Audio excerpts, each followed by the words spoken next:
Hi folks, and welcome back to Physics with Captain Rod. I'm making this video here to help introduce you to the concepts of relative position, velocity, and acceleration.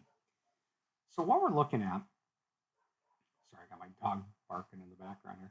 We've got a pair of cars, and imagine they're both moving along to the right. We would describe their position relative to this coordinate system with what are called position vectors. So this vector right here I'm going to draw, right? We're going to call this the position of the green car. Now, R is a very standard general vector here to represent position. And I can draw another vector like so that describes the position of the blue car. And then this vector from the green to the blue,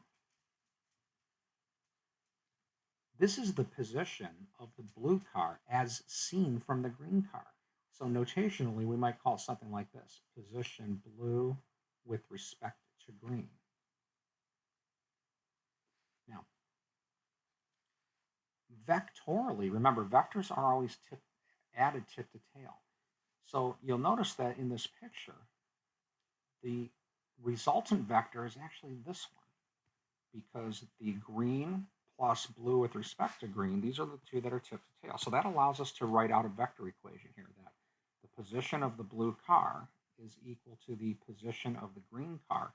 And these really are all vectors, all of them. Right? Plus the position of the blue car with respect to the green car. Right? Really just kind of as simple as that. Now, if we take these position vectors, all right, and we divide them by time, so when you take a position and divide by a time here,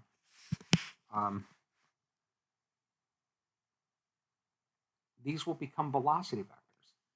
So we got the velocity of the blue car is equal to the velocity of the green car plus the velocity of the blue car with respect to the green car. And again, I'll go through some examples of that here in a minute, what this means. And by the way, if we divide by delta t again, this will become the acceleration of the blue car is going to equal the acceleration of the green car plus the acceleration of the blue car with respect to the green car. Right now, for this video, this is meant to be kind of an introductory video. I'm going to just kind of focus on the position and the velocity examples. But that's kind of the idea. These were one-dimensional examples, but the concept absolutely holds in 2 and even 3 dimensions. If you give me a moment here, I'll talk about what it looks like in 2D. Let me get those cars back.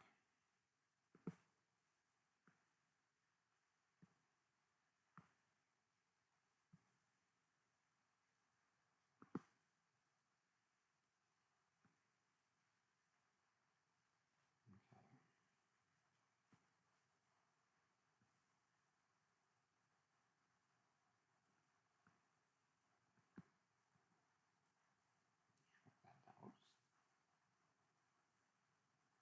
car is a little smaller.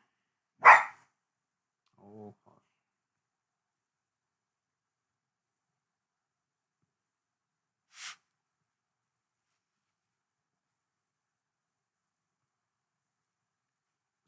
Okay, so we have a coordinate system origin.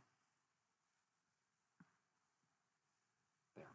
Now I'm going to go ahead and start drawing vectors. Okay, so this vector right here, this vector is the position of the green car. So I'm going to call it RG. Okay, and it's equal to something I plus something j, but the actual number is not important. This vector would be the position vector for the blue car. And again, it's equal to something I plus something j. Now, if I connect them, like so, this vector is now it depends on which way I draw the arrow. If we draw the arrow like this, it is the position of the blue car with respect to the green. If we draw it like this, it's the position of the green with respect to the blue. It doesn't really matter which for the sake of this example. So I'm going to go ahead and draw them like so. So this now vector, this guy here, this is now the position of the blue car with respect to the green. So in any of these relative velocity problems, you want to be able to draw these vectors out. Right. Now you need to be able to write out the correct vector equation for this. Now what I always do is this. Look at the ones that are being added together. These two are tip to tail. So that means that those are the two that add to the third one. So that was a vector symbol. So we can say, okay, the position of the green car plus the position of the blue car with respect to the green car is equal to the position of the blue car. And then quite easily, basically dividing by delta t's. I say basically, it's not quite that simple, but basically dividing by the delta t's transforms this equation into a velocity equation. So we can say the velocity of the green car plus the velocity of the blue with respect to the green is equal to the velocity of the blue car. And I could write a similar equation for the vector or for the accelerations as well, but I'm going to stop this with right now. It's probably good enough for this example. So I hope that this helps give you a little bit of an idea of how to write position vectors for objects in a system, especially position of one object relative to another, and then be able to write out a vector equation for that object. And I'll make other videos demonstrating then how to use these equations to solve for various things.